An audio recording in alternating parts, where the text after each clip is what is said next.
Si je vous disais que faire l'amour est un mauvais moment à passer, vous me diriez que ce discours appartient à une autre époque et vous auriez raison.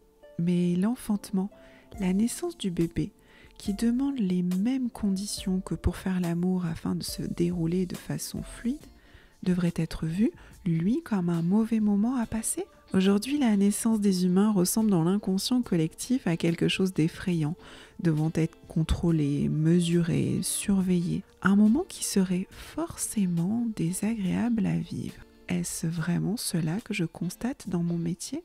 Je me présente, je m'appelle Joanne, je suis doula, accompagnante non médicale à la naissance, et depuis plusieurs années, je suis témoin de la naissance de bébés, mais aussi témoin de la naissance de nouveaux parents. À chaque fois, j'ai pu me rendre compte de la transformation qui s'opère chez les parents. Et ce qui m'interpelle le plus, c'est le vécu des parents lors de cette expérience si unique. Et parfois, ce vécu n'est pas celui qu'on pourrait imaginer si on s'en tient uniquement à l'aspect technique du déroulé de la naissance. Pourquoi ? Écoutons-les. Bonjour Mélissandre. Bonjour. Merci beaucoup d'être venue aujourd'hui parce que ton histoire va beaucoup nous intéresser, je pense. Tu vas pouvoir partager et du coup transmettre aussi des choses peut-être aux autres parents. Avec plaisir.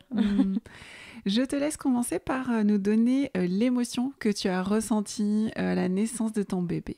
Alors, à la naissance de mon bébé, donc sur la roue des émotions, il y a écrit vivante. Moi, je me suis sentie en vie, mais vraiment le pendant de pas morte, quoi. Parce que, je vais le raconter par la suite, ça a été tellement anxiogène pour moi que, voilà. Sur l'instant, tu t'es dit, waouh, je suis en vie, c'est bon. Ouais, voilà. Exactement. Wow. Ok. Très bien, maintenant je vais te laisser te présenter un petit peu plus ce que tu as envie de dire sur toi, ta famille, et puis après on pourra raconter la grossesse. Alors, je m'appelle Mélissandre, j'ai 35 ans. Mon compagnon de vie donc, s'appelle Baldéric, il a 2 ans de moins que moi. Du courant d'année 2022, donc, on s'est lancé dans un projet formidable donc, qui est la grossesse et la naissance de notre bébé qui s'appelle Oren. Donc, c'est un petit garçon qui est né le 9 mars de cette année. Ça fait 9 ans qu'on est ensemble. Ça nous a pris du temps de nous lancer, de nous dire qu'on pouvait vivre cette expérience et pas que, au début on voulait absolument pas. Je pense qu'on a pris du temps pour mûrir notre couple, mûrir nos envies. Donc, une finalité d'un couple n'est pas forcément un bébé, et des femmes aussi. Voilà. Donc ça, c'est le choix de chacun. Puis finalement, au cours des années, au bout d'un moment, l'envie a changé. On avait un peu pas des difficultés, mais des préoccupations sociétales, environnementales qui nous freinaient, notre capacité à est-ce qu'on va être à la hauteur. Et voilà. Donc ça nous a pris un peu de temps, mais voilà. C'était votre chemin, votre rythme, et voilà, c'est tout, ça, c'est tout un chacun. Et donc un jour, vous décidez de vous lancer ? Oui, donc on s'est lancé. Ça nous a pris 3 jours pour... voilà. Il fallait que ça... voilà, on devait le faire. Donc, en 3 jours, je suis tombée enceinte. J'ai très vite su donc ma grossesse et j'ai très vite fait une échographie de datation. Ouais. Donc à cette première échographie, nous avons découvert que j'attendais des jumeaux. Donc quelle surprise. Le praticien que je suis allée voir était très rassurant, donc, parce que c'était tout frais, donc on se demande toujours si tout va bien aller. Bien sûr. Et à l'écho du premier trimestre, donc on s'est aperçu qu'il n'y avait qu'un embryon qui continuait son chemin. Bon, c'est des choses qui sont fréquentes. Maintenant, avec le dépistage très précoce des grossesses, il y a des dames qui s'en aperçoivent tard, qu'en fin de compte, il y en avait 2 et qu'il n'y en a plus qu'un. Moi, pour le coup, j'ai eu le temps de me projeter dans cette grossesse gémellaire Même si, bizarrement, mon corps m'envoyait des signaux comme quoi il y en aurait potentiellement qu'un. Ah ouais. Ouais, je me souviens bien d'une nuit où j'ai rêvé de mes deux bébés et il y en avait un qui était tout petit et l'autre qui était... Oh. Voilà, donc je me demande si, voilà, j'ai pas... Alors peut-être que j'affabule, mais je pense Tu as reçu une information en j'ai tout cas. reçu une Ouais. information. Mm. Quoi qu'il en soit, l'annonce de l'arrêt de ce deuxième embryon, avec tout ce que j'avais projeté, parce que pour moi c'était... Enfin, au début, quand on tombe enceinte, surtout pas des jumeaux, et puis quand c'est là, on se dit, waouh, c'est formidable de voir grandir deux enfants ensemble. Donc il m'a fallu un petit peu de temps. Il y a eu un deuil à faire. Oui. Et là où je me sens un peu coupable, c'est que durant cette période de deuil qui fut quand même assez courte, c'est que je me suis beaucoup concentrée sur ce que j'avais perdu et pas sur ce qui me restait. Donc, bon. Mais c'est peut-être ça la période de deuil, en fait. Oui, peut-être. On voit ce qui nous impacte là tout de suite maintenant. Et quand on passe dans une autre phase du deuil, on regarde ce qui est beau. Oui. Mais je crois pas qu'on puisse faire tout en même temps. Non, je pense pas. Puis, moi, dans mon parcours, j'ai quand même eu cette chance que ce soit assez précoce. J'ose même pas imaginer quand c'est des mamans qui sont plus avancées dans leur grossesse. Donc, j'ai surmonté ça assez rapidement. Puis, voilà, il y a notre bébé qui est là, tout va bien, donc ça va aller. Donc la grossesse de ton bébé se poursuit Se poursuit bien. Au premier trimestre, j'ai été arrêtée assez rapidement parce que j'avais des soucis de métrorragie, d'écollement, donc il fallait être vigilant. Avec mon compagnon, donc on travaillait dans la même entreprise, on était dans un contexte professionnel qui ne nous convenait plus. Le contexte professionnel qui n'allait pas et la grossesse, c'était pas compatible. Ouais. J'ai très vite eu des contractions et donc après, il y a un arbitrage à faire. Donc, et ensuite, ça s'est passé assez sereinement. J'ai pris 18 kilos. Tu t'es épanouie. Ouais, voilà, c'était... Après, avec le recul, j'entends beaucoup, oui, profite de ta grossesse. Et au moment-là, je ne mesurais pas ce que ça voulait dire. Ouais. C'est une fois qu'on n'a plus son gros bidou, qu'on se dit, ah oui, je comprends. C'est vite passé. Ouais.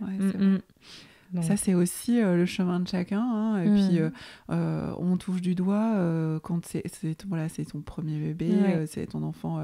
Là, tu vis toutes les choses pour la première fois, même si les grossesses, on dit, sont souvent différentes et les bébés, évidemment, aussi. Mais là, tu touches vraiment du doigt chaque étape, je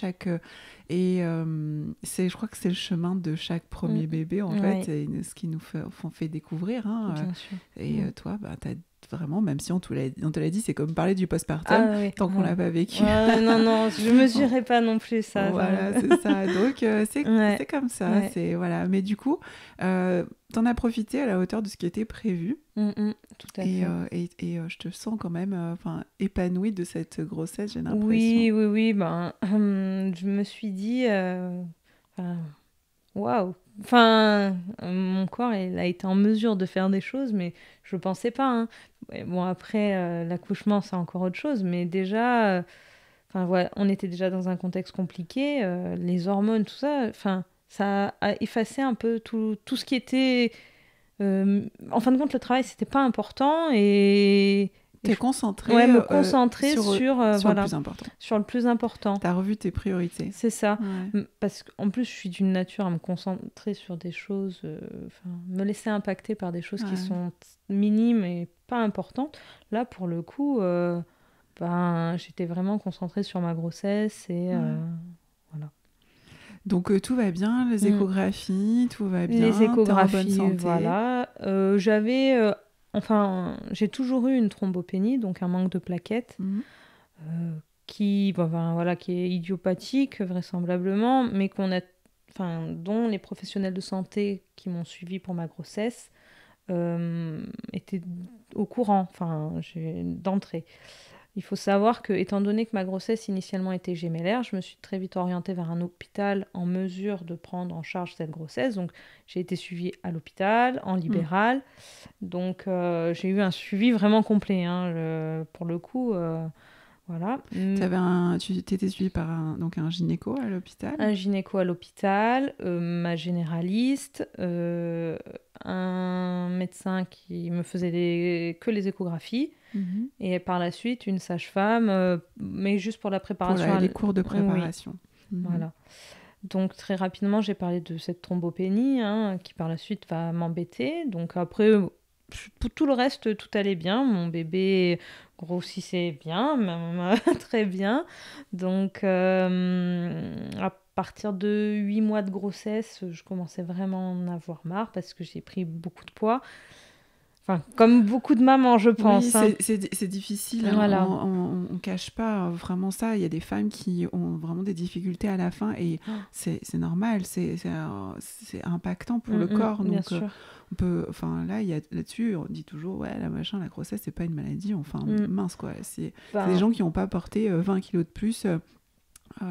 Comme ça au bout en quelques mois. Bien sûr. Donc non, c'est pas simple. Je me remémore souvent, je regardais la maison des maternelles et donc la sage-femme qui intervient souvent disait que quand vous regardez le nombre de changements qui se passent dans le corps d'une femme enceinte, le nombre de systèmes que ça touche, ouais, c'est pas une maladie, mais quand même il y a peu de maladies qui impactent autant de systèmes. C'est clair.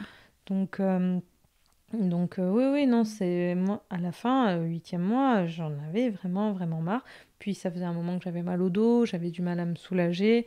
Donc, à cette occasion, on m'a proposé, donc, à l'hôpital où j'étais suivie, d'intégrer une étude qui s'appelle French Arrive, et qui est la version française d'une étude américaine qui a pour protocole de déclencher les dames à 39 semaines de grossesse pour, en fin de compte, l'idée c'est de préserver la maman et l'enfant parce qu'aux États-Unis, a priori, les résultats montrent de bons résultats pour la maman et pour l'enfant en termes de, certainement, suite de couche ou mortalité. Et t'indiquais a priori que l'étude, ce serait pour montrer que ça évite, ça diminue le risque de césarienne. C'est ça, tout à fait. Donc, j'étais quand même assez... On te l'a présenté comment ? On me l'a présenté comment ? On m'a dit, écoutez, vous êtes primipare, vous êtes en... Oui, parce que ça concerne que les primipares, hein. Oui, c'est que pour les premiers bébés. Que pour les premiers bébés. Il y a des facteurs d'exclusion, mais moi, j'en faisais pas partie. Donc, une grossesse normale, premier enfant... tête en bas. Voilà, je crois qu'il faut quand même avoir un peu plus, un certain âge. Je pense que chez les très, très jeunes mamans, c'est pas possible. Mais moi, a priori, je cochais tout. Donc, le ras-le-bol que j'avais, si je peux dire ça, m'a un peu poussée à me dire, bon, ok, on va se poser la question, on prend rendez-vous avec le médecin qui porte les recherches. Est-ce que... c'est peut-être ça que tu vas nous expliquer, excuse-moi, mais quand on t'en a parlé la première fois, est-ce qu'on te parle, ou peut-être que ça s'est fait dans un second temps justement, mais est-ce qu'on te présente le principe de l'étude, ce serait pour diminuer le risque de césarienne ? Est-ce qu'on te parle des conséquences possibles négatives ? Alors, la première personne qui me parle de l'étude, c'est une sage-femme. Pardon. Vas-y. Qui me dit que, voilà, est-ce que ça pourrait vous intéresser, mais brièvement. Donc, de toute façon, vous allez voir le médecin qui s'occupe, le directeur de recherche, donc il va vous expliquer mieux que ça. Du coup, je ne m'attendais pas à ce que la sage-femme, elle m'explique tout ce que ça... Oui, puisque tu allais avoir un autre rendez-vous. Voilà. Donc, au deuxième rendez-vous... On m'explique, mais j'ai l'impression maintenant avec le recul, assez brièvement. Parce que j'ai eu quand même, en fait, on me dit, voilà, ça se passe par déclenchement. Le déclenchement, vous avez dans votre livret donné pour le suivi de anesthésique. Donc, vous pouvez vous référer à ce livret. Enfin, voilà, les conséquences, je ne les mesurais pas. En gros, tous les accords que tu devais donner, tu les avais déjà donnés dans le livret Oui. qui fait, je sais pas, 150 pages. Ouais, il est quand même assez petit épais. bouquin. Ouais. Donc, en gros, voilà, c'était tout ça, c'était dedans, les accords et tout. Oui. Mais à aucun moment, on t'a donné les risques. On m'a donné 2 copies doubles avec un premier paragraphe qui m'explique la nature de l'étude, pourquoi et quels sont les avantages, un peu les bénéfices et les risques, et les méthodes qui vont être appliquées pour qu'on puisse déclencher. Ça faisait, voilà, 2 copies, enfin 2 pages recto verso, même pas. D'accord, ça tu l'as compris, cette information? Oui, mais je la trouvais incomplète, parce que je suis quand même allée me renseigner par la suite. Et en fait, donc au premier rendez-vous avec le médecin, il m'explique quand même, il me donne ce document, il me dit, écoutez, de toute façon, vous avez le temps d'y réfléchir. Donc, ok, on refixe un rendez-vous. D'accord, très bien, parce qu'en plus, la première fois, j'y suis allée avec ma mère. Donc, je voulais quand même qu'il y ait mon compagnon, parce que quand on est enceinte, parfois, notre filtre, il est un peu erroné, ou enfin, on mesure pas tout. Donc, je voulais qu'il soit là pour me dire... Tu te sentais, surtout en dernier trimestre de grossesse, la réalité est un petit peu altérée. C'est ça. Le cerveau qui réfléchit, il est plus tellement... J'étais tellement portée par mon... J'en ai marre, je me sens pas bien, il faut qu'il se passe quelque chose. Enfin, puis, malgré tout, j'avais cette thrombopénie qui s'accentuait. Donc, je me disais, c'est peut-être la solution pour accoucher par voie basse.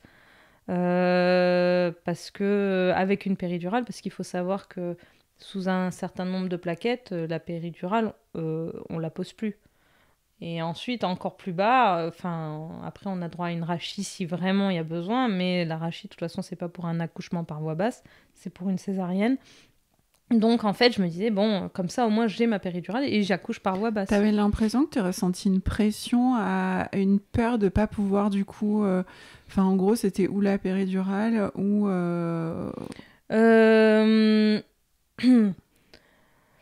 J'ai ressenti... en fait, je savais que j'allais être limite dans mon nombre de plaquettes. Quand je suis allée voir l'anesthésiste, on m'a dit non, c'est bon, tout va bien. Enfin, j'ai été tout le long de mon parcours, on m'a dit non, mais ça va aller, vous allez voir, tout va bien se passer. Vous êtes sûr? J'ai quand même pas beaucoup de plaquettes. Enfin, il faut savoir qu'à la fin de la grossesse, pour quasiment toutes les femmes, ça se dégrade. Hein, donc, moi, j'étais déjà pas très haute. Enfin, oui, non, c'est bon, ça va aller. Le médecin qui menait l'étude m'a dit non, mais on va faire des recherches, on va bien trouver une solution, on vous donnera des corticoïdes ou tout ça, enfin comme ça on refait remonter et le jour J, vous pourrez accoucher par voie basse avec votre péridurale.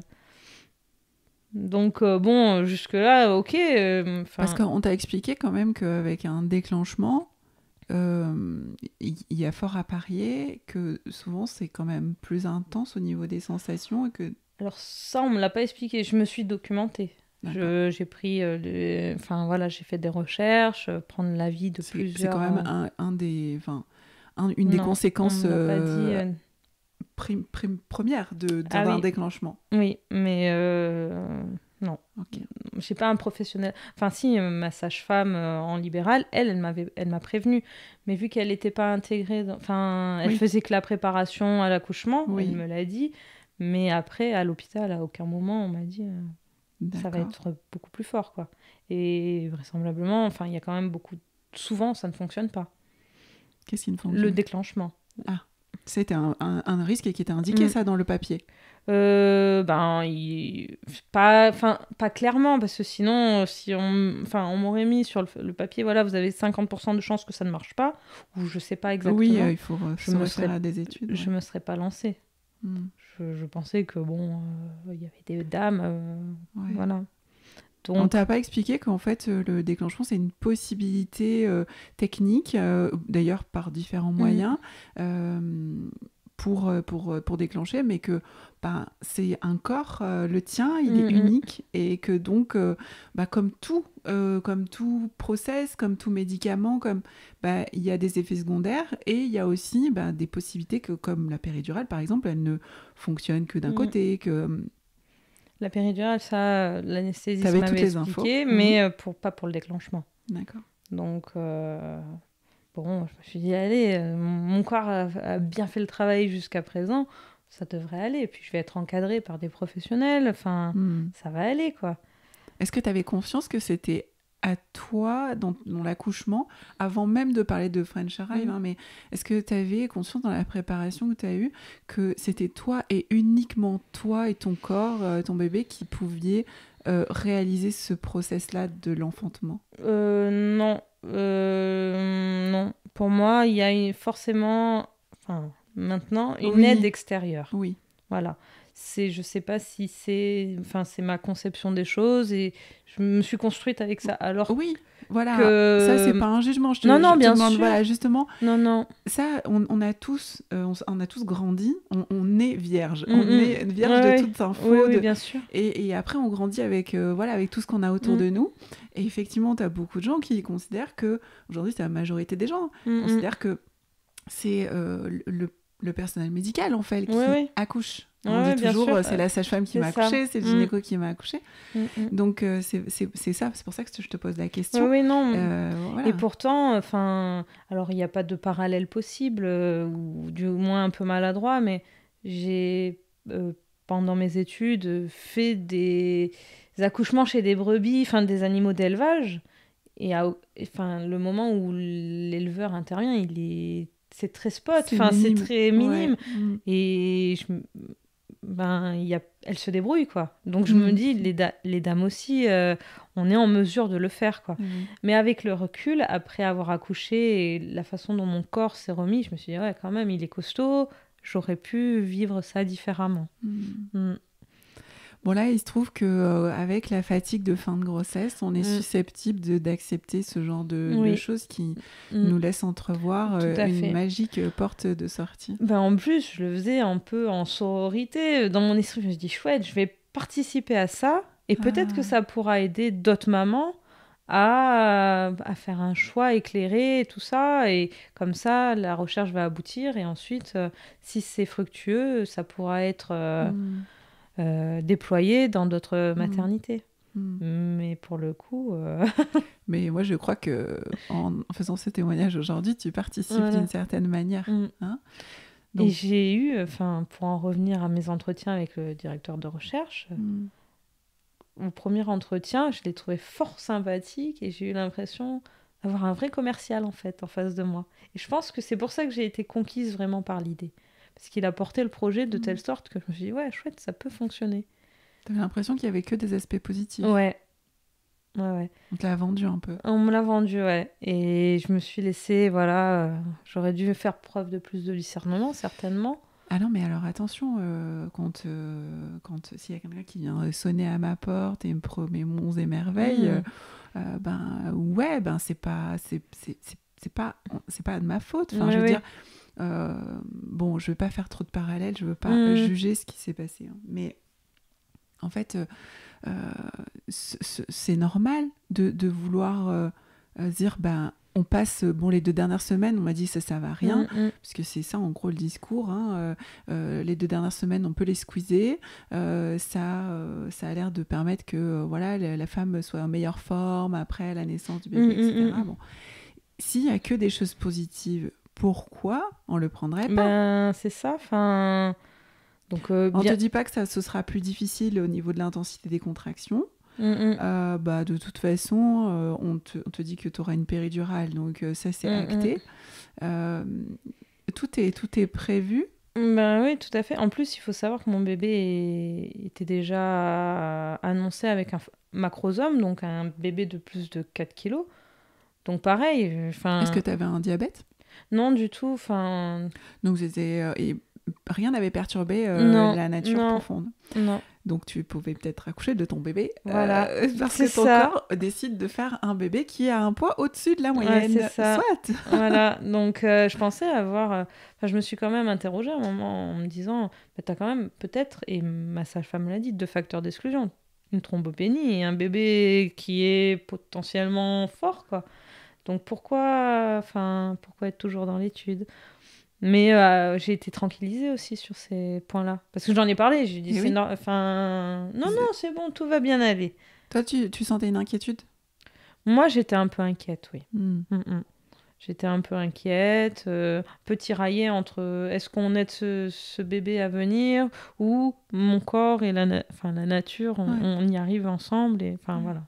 En fait, est-ce qu'on peut dire que tout ça, ça a mis en doute ta capacité à donner naissance à ton bébé de façon naturelle, Oui, instinctive? oui, je me suis... Oui, oui. Sinon, je pense que je me serais même pas posé la question d'entrer dans l'étude. Je pense que, j'avais déjà un petit doute. Et ensuite, vu que j'ai été confortée, ça... Voilà. On a gratté là où il fallait. Ouais. Et donc, du coup, il faut savoir que pour cette étude, vous êtes tiré au sort. Hein. Donc, bon, pas de surprise. Je sais pas s'il y a beaucoup de mamans qui s'engagent, mais on l'a fait devant moi, l'ordinateur. Ah bah c'est bon, vous êtes sélectionné, on fixe la date. T'as gagné à la loterie, Ouais, j'ai quoi. gagné à la loterie. Je pense qu'il n'y avait pas beaucoup de joueurs, mais bon, je sais pas. Ça, je sais pas. Je pense que si. Ouais.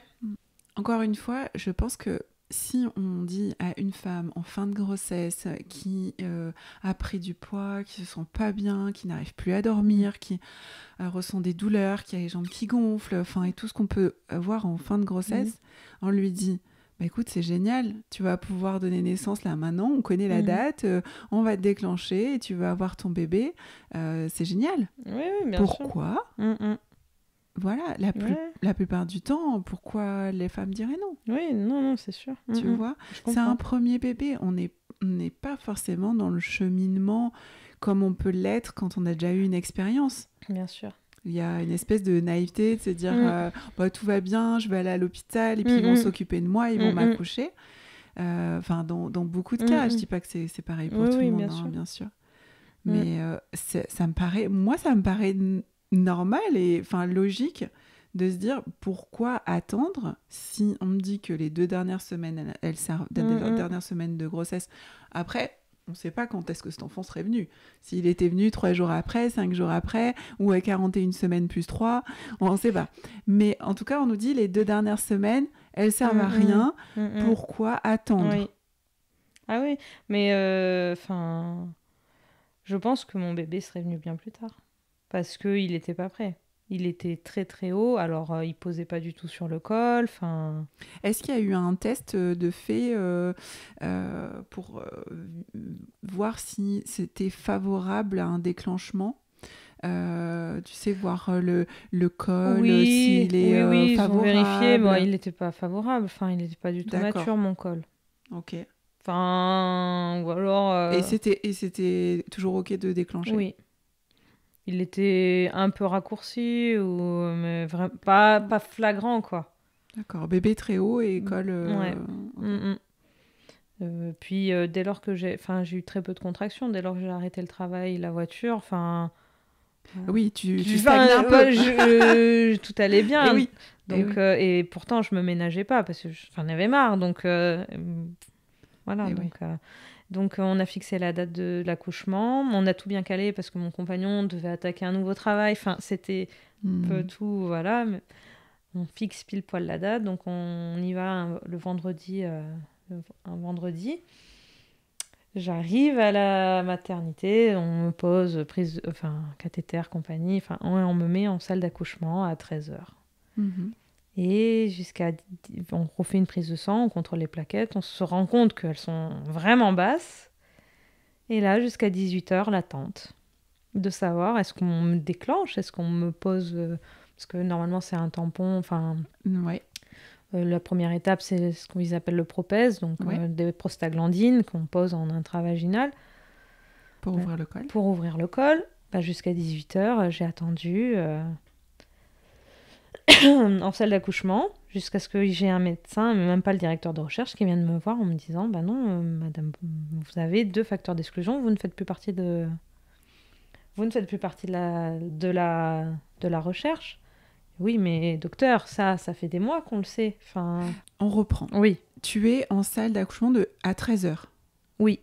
On te met le tampon, on t'a mis le tampon, Non, pas encore. on fait des bilans sanguins. Voilà, et donc jusqu'à 18h, t'as ni tampon, ni déclenchement qui a commencé, Non, rien du tout. T'attends juste en salle d'accouchement. Oui, avec des un résultats. monito, et voilà. D'accord, ok. Et viennent les résultats, et un gynéco D'abord une sage-femme qui me dit, ben écoutez, c'est pas super, c'est pas favorable. Pour le moment, on attend l'aval d'un médecin pour savoir ce que l'on fait.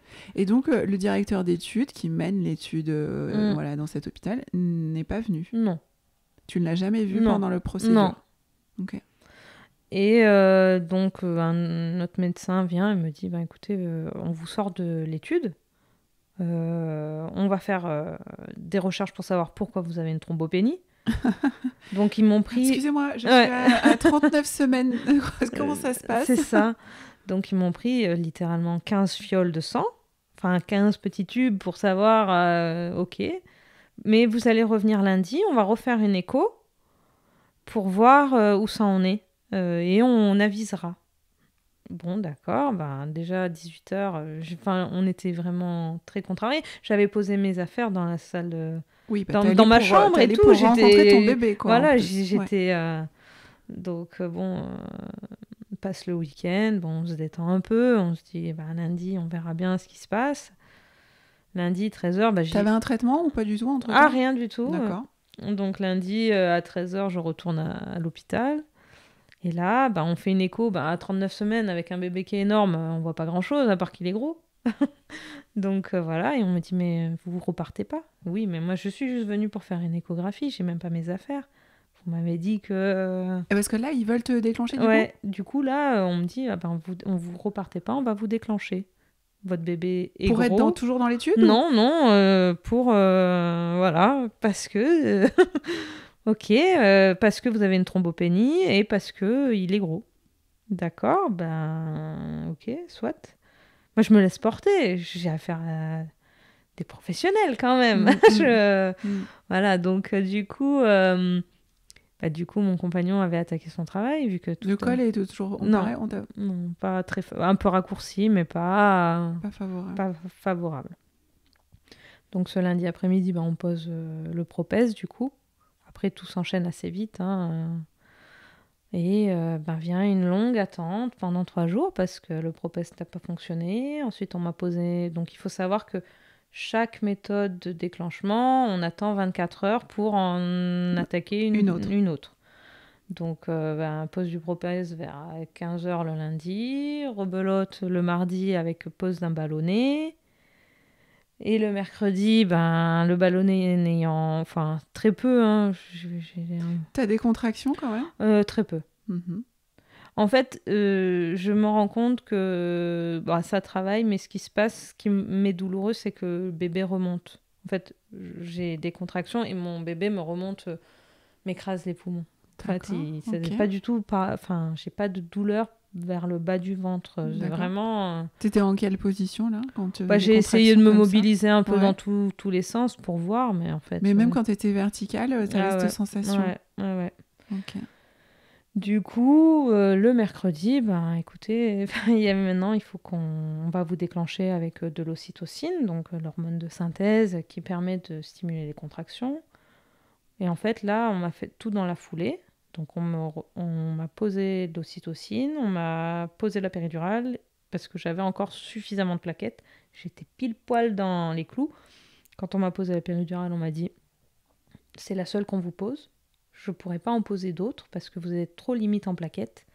Donc si ça loupe, voilà. »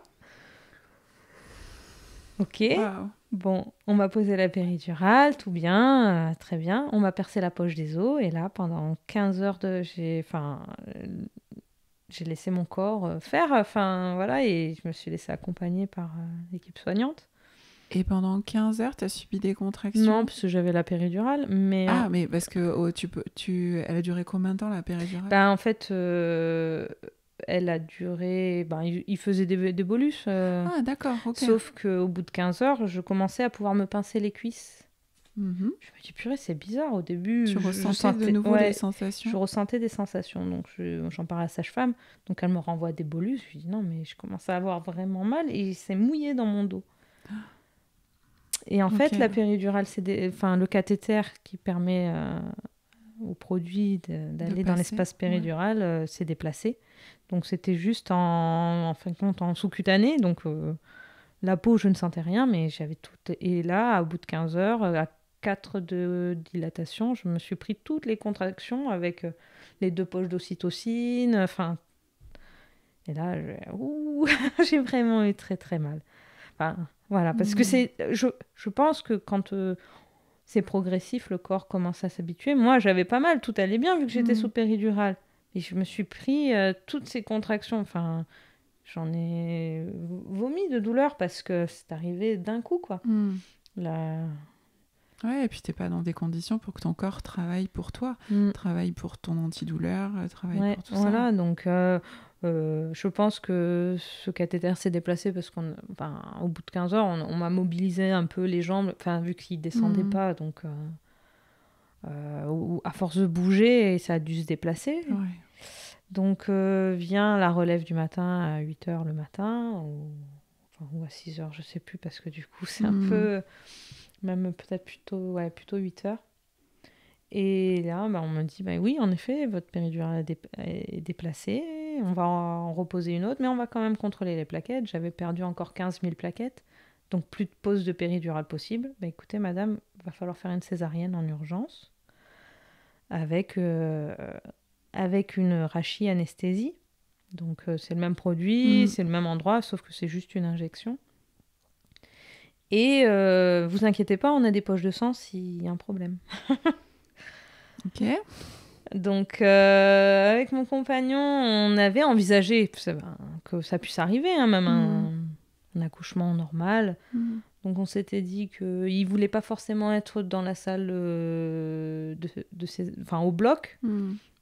Ce que je comprends, voilà, donc moi j'ai dit au médecin, entre 2 contractions, non, c'est bon, je viens toute seule, il prendra le relais quand bébé sera là, voilà. Et en fin de compte, les émotions, il aurait voulu être là, on n'a pas eu le temps d'échanger vraiment, j'avais tellement mal, que voilà, et après ça allait tellement vite. Lui, il nous a vu partir tous les deux, il m'a dit j'ai cru que plus jamais j'allais vous revoir, alors que non, on n'a même pas eu le temps de voilà quoi. Donc on est arrivé en salle d'accouchement. Alors par contre au bloc, je suis tombée sur des professionnels vraiment très très rassurants. Enfin voilà, c'était peut-être pas ça n'efface pas ce qui aurait dû être fait avant, mais pour le coup au bloc, je me suis sentie apaisée presque, mais parce que voilà, j'avais des gens très bienveillants, voilà. Et donc, on va pour la césarienne. Donc, ça va très vite. On t'a proposé de pousser, d'accompagner ton bébé vers la sortie? Non, du tout. Donc, j'entends incision. Là, tu te crispes un peu parce que tu sais pas. On m'a fait l'arachis, tout ça. Et après, dès lors que bébé est là, tu te rends plus trop compte de ce qui se passe de l'autre côté du champ opératoire. Mais voilà, et puis après, tu vas pendant 2 heures en salle de réveil et ton bébé, tu le vois pas, quoi. Donc, c'est pas... j'ai pas eu l'impression d'avoir accouché. Vraiment, c'est vu la façon dont ça s'est passé. Après, il est là, il va bien, nous ça va. Ça c'est, voilà. Les femmes sortent de l'hôpital en disant, de toute façon tu vas bien, bébé va bien, ça va, tout va bien. On attend un minimum de plus que juste vous soyez en vie tous les deux. J'aurais, je projetais différemment mon accouchement, voilà. Bah oui, bien sûr. Même pour une césarienne, je pensais pas partir comme ça, plier de douleur, alors que, et partir presque. Je pense même pas, je pense pas avoir été en code orange ou code rouge. Enfin, Bah, si bébé allait bien, il c'est allait une bien, césarienne donc décidée à la voilà, dernière minute. mais un peu voilà. rapide, mais Ouais. voilà, enfin. Ouais. Mais ouais, enfin là où je pense qu'on n'en serait pas. Bon, il faut savoir que donc du coup, Ren faisait 4,530 kg, il avait une semaine d'avance. Bon, il serait arrivé à terme, il aurait fait 4,8 kg. Mais bon, enfin, vraisemblablement, j'aurais préféré qu'il vienne par lui-même, voilà, avec le recul. Mais bon. Est-ce que si on t'avait rassuré sur le fait que, bah oui, il y a des femmes qui accouchent de bébés de 5 kilos, enfin, s'il y a une moyenne à un moment donné, c'est qu'il y a des enfants très au-dessus, des enfants très en dessous. Enfin, ma sage-femme me l'a dit. Elle m'a dit, moi, j'ai vu une toute petite dame qui devait faire quoi, 50 kilos, toute menue, qui a accouché d'un bébé de plus de 5 kilos, et tout va bien, sans déchirure, sans... Et je pense que je me suis fait un monde aussi dès lors où on m'a dit il est costaud. On t'a fait peur un peu ? T'as ressenti ça ? Non, je pense que c'est moi qui me suis un peu... Je veux dire, oui, pardon, je me suis mal exprimée. C'est ce que toi, tu as ressenti en ayant cette information d'avoir un bébé potentiellement, n'oublions pas. Bon, là, effectivement, il était un bon point, mais en recevant cette information comme quoi ton bébé serait potentiellement plus lourd que la moyenne, t'as ressenti de la peur ? Oui, je me suis dit, comment je vais me sortir de là, et lui, comment, est-ce qu'il va pas être en souffrance ? Après, dans la famille, il y a une lignée un peu génétique de gros bébés. Ça aussi, au début de ma grossesse, on m'a dit, mais non, c'est pas parce que, pour le coup. Voilà. Et le fait que ta sage-femme, elle t'ait dit que ça se faisait, ça t'a pas suffi ? Non, ça m'a pas suffi. J'étais déjà trop dans ancré. mes convictions. C'était très ancré déjà. Trop ancré, ouais. Et du coup, pour en revenir à l'émotion que j'ai choisie, quand je l'ai vue, je suis pas morte, quoi. Parce que en plus... on a quand même si le cerveau fonctionne différemment lorsque l'on est enceinte, j'avais des angoisses, et puis ces 15 heures de travail, je me suis dit, je vais faire une embolie amniotique, des trucs horribles, et je n'osais pas en parler parce que je me sentais un peu idiote, et puis on m'a dit, mais non, mais ça ira. Ok. Et voilà, donc... Et puis après, après l'accouchement, les 2 heures d'attente en salle de réveil, c'est... interminable. Interminable. Et oui. Et puis du coup la rencontre elle est moins sacralisée quand je suis retournée dans ma chambre, mon compagnon est arrivé avec le bébé, c'était moins, j'étais contente, mais je m'imaginais différemment. C'est pas comme si tu le voyais sortir de ton corps et tu l'attrapes. Voilà. Ouais, je comprends. Donc oui, il va bien. Et toi, est-ce que tu as tricoté un petit peu des choses après tout ça, depuis ce temps-là ? Est-ce que... J'étais tellement absorbée par notre rencontre à tous les deux, le fait de comprendre comment on fonctionne. Puis il faut savoir qu'on a quelques bébés dans notre entourage, mais on n'a jamais été trop sensible à la maternité, tout ça. Donc il y avait beaucoup de choses qui étaient obscures. Non, pour le moment, je me concentre sur lui. Parce qu'en plus, il y a une part... je culpabilise vachement de ce choix. Bon, de toute façon, c'est fait, je peux pas revenir en arrière, et voilà. En fait, tu peux... c'est difficile. C'est difficile pour moi d'entendre que les femmes, parce que tu n'es pas la seule, culpabiliser d'un choix, alors que on ne t'a pas proposé, à mon sens, probablement, d'après ce que tu me racontes, tu n'as pas forcément proposé un choix éclairé. Moi, si je te dis aujourd'hui, oui, voilà, là, tu prends achète ce ticket loto, bon, il coûte 100 balles, mais achète ce ticket, t'es sûr que tu gagnes. Je veux dire, c'est pas un choix éclairé. Il n'y a pas de... tout le monde aurait fait probablement aussi ton choix, tu vois. C'est-à-dire, il y a de la peur d'avoir un gros bébé qui passe pas, parce que c'est ça qu'on a en tête, un gros bébé passe pas. C'est ça. Et puis tes plaquettes, puis voilà, pas mal de choses. Puis tu as eu cette solution de rentrer dans une étude qui finalement, alors t'étais peut-être pas dans l'étude du coup au final, mais enfin c'est ce qui s'est passé, le déclenchement. On est quand même venu me voir à la sortie de la maternité avec le questionnaire de satisfaction de l'étude. Hein. Ah. Voilà, en me disant, bon, la petite dame qui est venue me voir, il est pour rien, elle connaissait pas le contexte. Mon compagnon me dit, mais pourquoi tu l'as rempli? Enfin, sur le coup... Donc finalement, tu étais peut-être encore dans l'étude. Bah finalement, je sais pas en fin de compte. Je ne saurais pas puisque le directeur de recherche n'est pas venu me voir pour me parler pour me faire un retour. Donc... De toute façon, tu as finalement suivi le protocole de l'étude, même si à un moment donné, ils n'enregistrent pas les données. Oui. Voilà. Faudra parier que vu que tu as fini en césarienne, ils n'enregistrent pas. Non, il y a des chances que...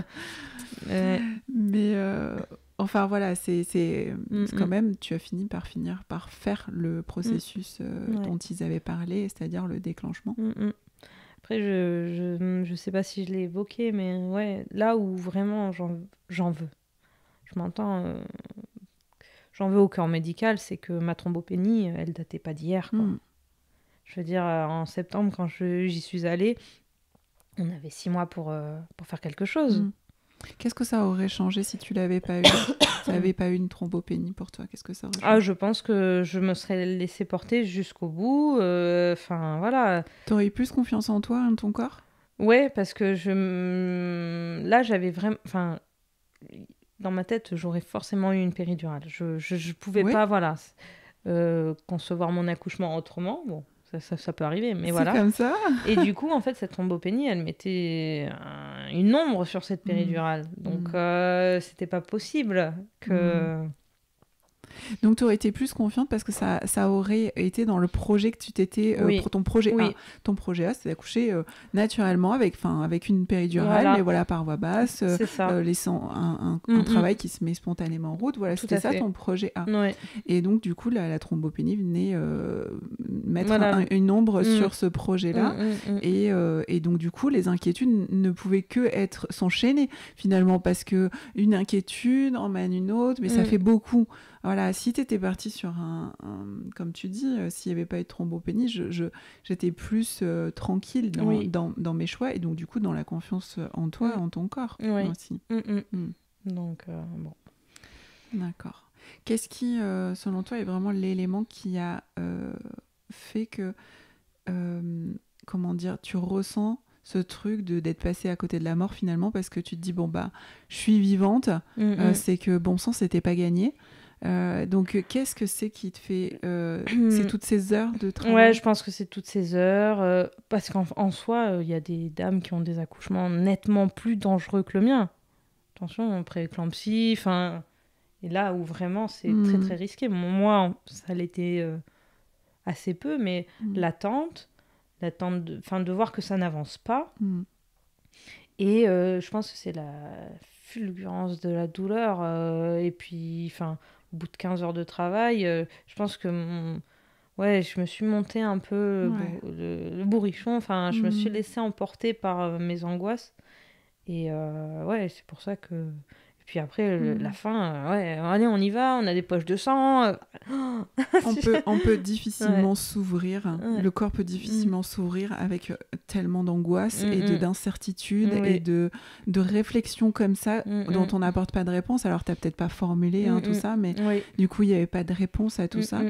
Et c'est difficile d'ouvrir son corps dans cette crainte. Pourtant, j'étais accompagnée, mon compagnon était là, il était très aidant. Enfin, voilà, tout... Mais et puis après, je me dis, quand même, je vais pas en parler. C'est idiot. Voilà, et du coup, je pense que ça... Enfin, au contraire, vaut mieux en parler, il n'y a pas de choses idiotes. Et, tout à fait. Et bon, moi, je ne l'ai pas fait, donc... Mais je me suis embarquée dans mes émotions. Et, c'est pour ça que c'est intéressant des fois, quand il y a quelque chose qui bloque, de demander à la femme, raconte-moi ce que tu es en train de vivre. Parfois, il sort des trucs comme ça. Non, mais c'est vrai, Donc... Merci Mélissandre merci pour ce témoignage précieux. Tout le monde en sortira ce qu'il a envie d'en sortir. Mais en tout cas, toi, tu as délivré ton histoire à la hauteur de ce que tu l'as vécu, comment tu l'as ressenti, avec tes propres émotions. Tout à fait. Voilà. Merci énormément. Merci. Voilà pour aujourd'hui. Si vous avez aimé ce podcast, vous pouvez laisser un avis, vous abonner, partager bien sûr cet épisode afin qu'il serve à un plus grand nombre de personnes. Je vous dis à bientôt ici ou sur Instagram et YouTube via La Chouette Porteuse où vous trouverez aussi la version vidéo des podcasts. À très vite.